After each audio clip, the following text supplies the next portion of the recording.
Salut les amis, c'est Ben de Grog Factory. Aujourd'hui, petite vidéo un petit peu particulière.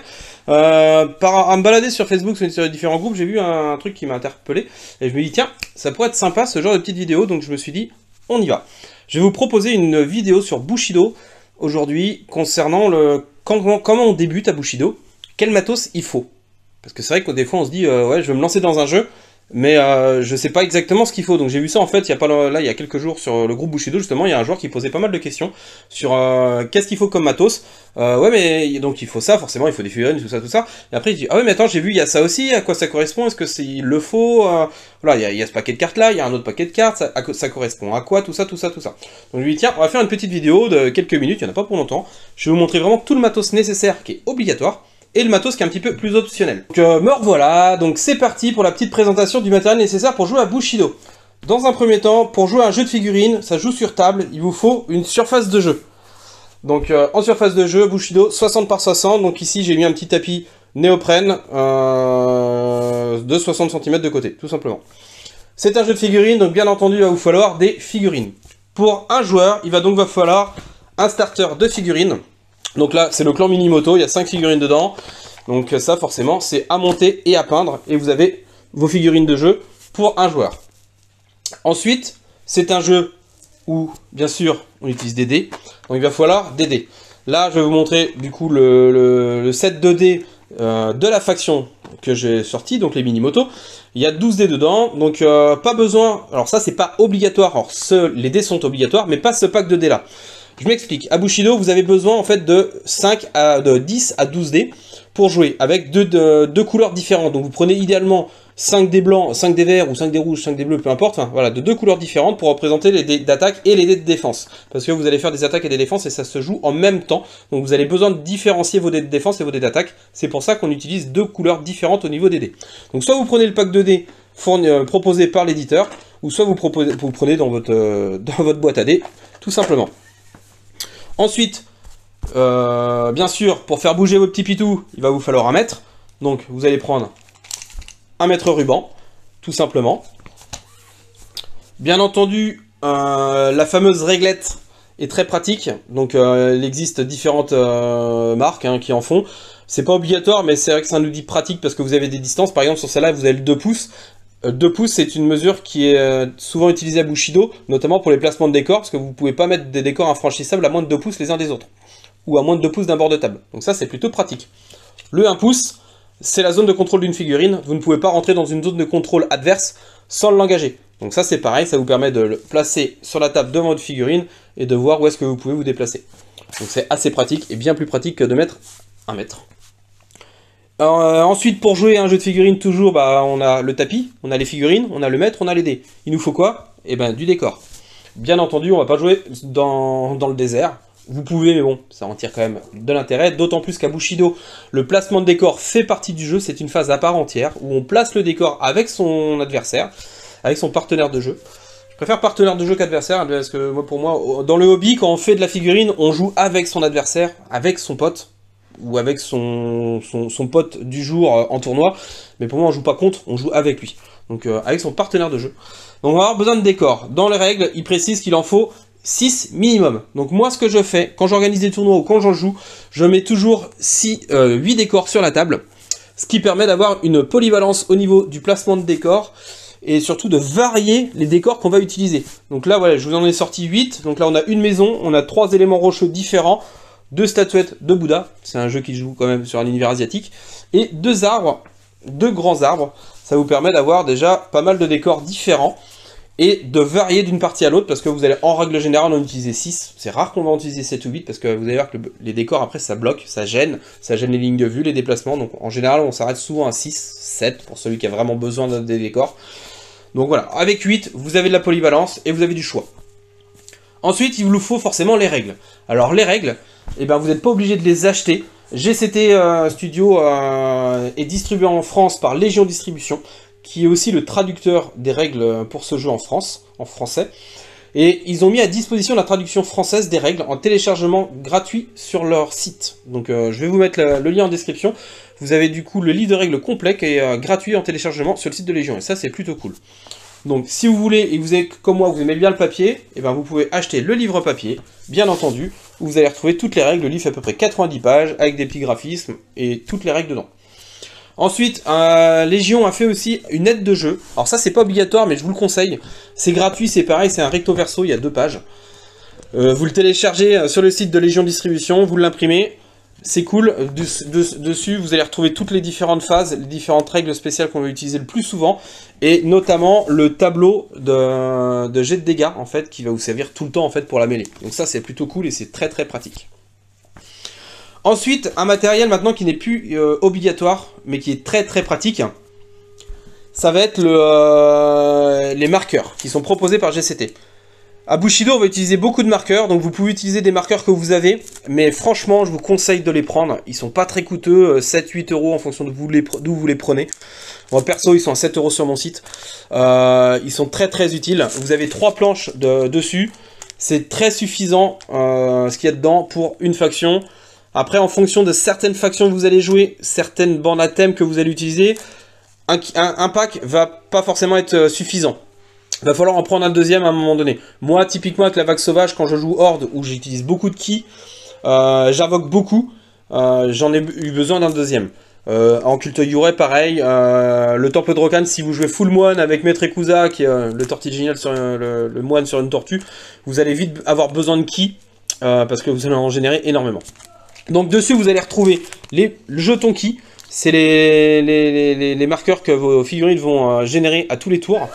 Vous allez retrouver dessus tous les différents marqueurs, poison, saignement, étourdissement, au sol, sonner, etc., etc. Donc un aide de jeu très très pratique. J'avais vu, je vous parlais tout à l'heure, j'avais vu sur un groupe Facebook, sur le groupe de Bushido France, d'un joueur qui se posait la question, qu'est-ce que c'était que ces decks-là? Il avait vu des decks. Alors il y en a 2 ici que je vous présente. Je ne vais pas vous présenter le 3e, mais je vais vous en parler quand même.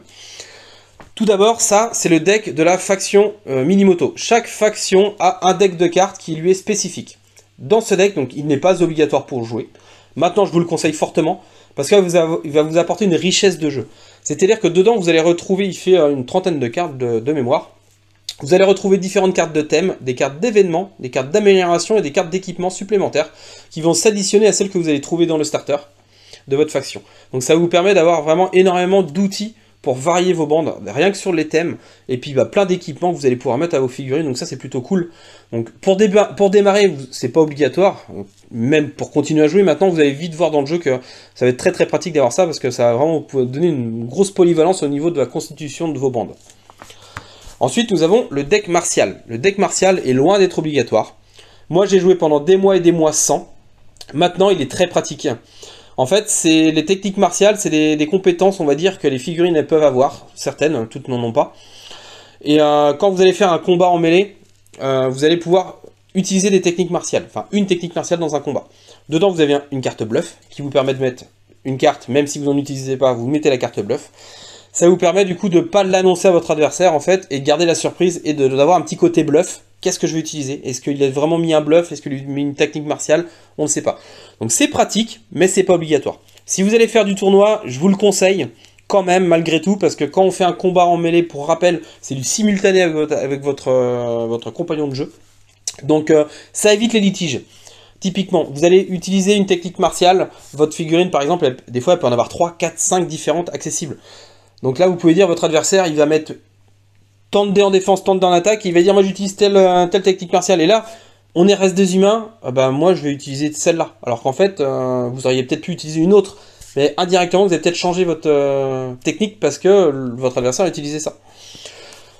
En règle générale, entre potes on fait pas ça, mais voilà, au moins ça enlève tout débat, c'est pour ça que moi je le recommande pour les tournois. Ça reste pas obligatoire, les tournois ne l'imposent pas non plus, on peut jouer sans. Maintenant, au moins ça a le mérite d'enlever... Il n'y a pas de débat, vous avez posé votre carte, vous utilisez forcément celle-là, il n'y a pas de litige possible. Donc c'est un outil qui est quand même très pratique, malgré tout. Mais loin d'être obligatoire. Et ensuite, Bushido c'est un jeu d'objectifs.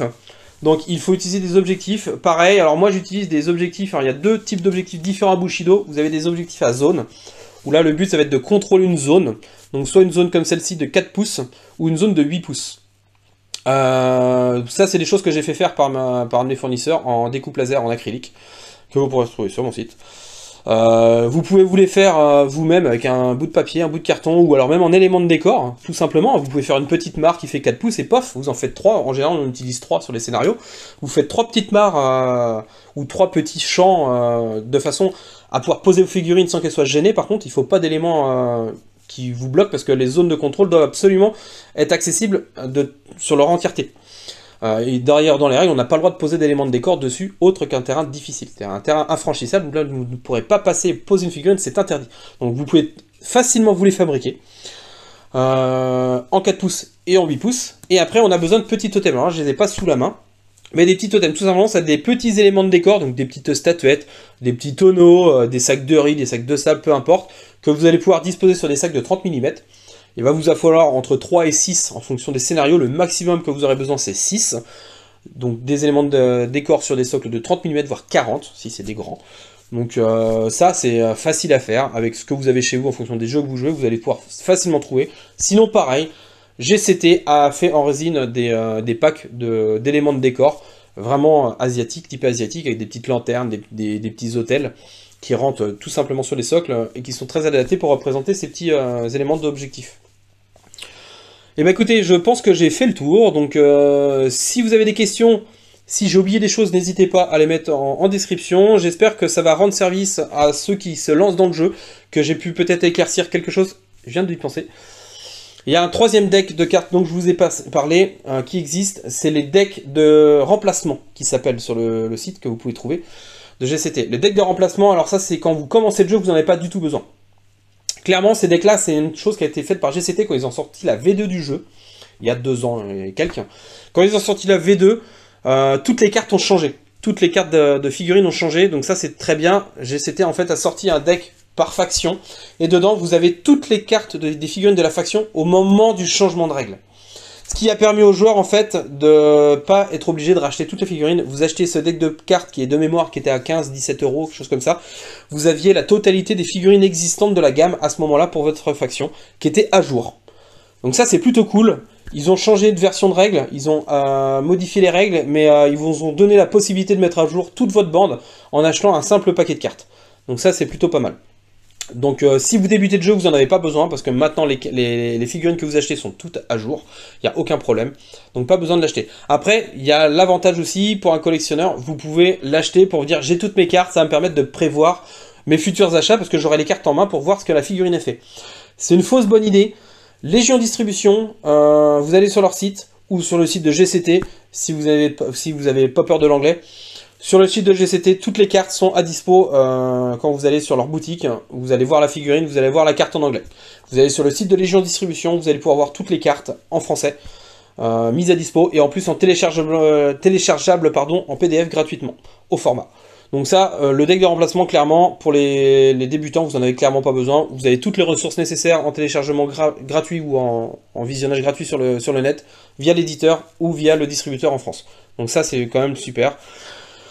Je vais clôturer là-dessus la vidéo, donc je leur dis, si vous avez des commentaires, n'hésitez pas à les mettre, si vous avez des questions, n'hésitez pas à me les poser, que ce soit en commentaire sur la vidéo, ou à me contacter sur ma page Facebook Gorg Factory, ou sur mon site gorgfactory.com, il n'y a pas de souci, j'y répondrai, ou par mail, j'y répondrai avec plaisir, et je vous dis à plus pour une nouvelle vidéo de présentation de figurines, de règles, ou de rapports de bataille.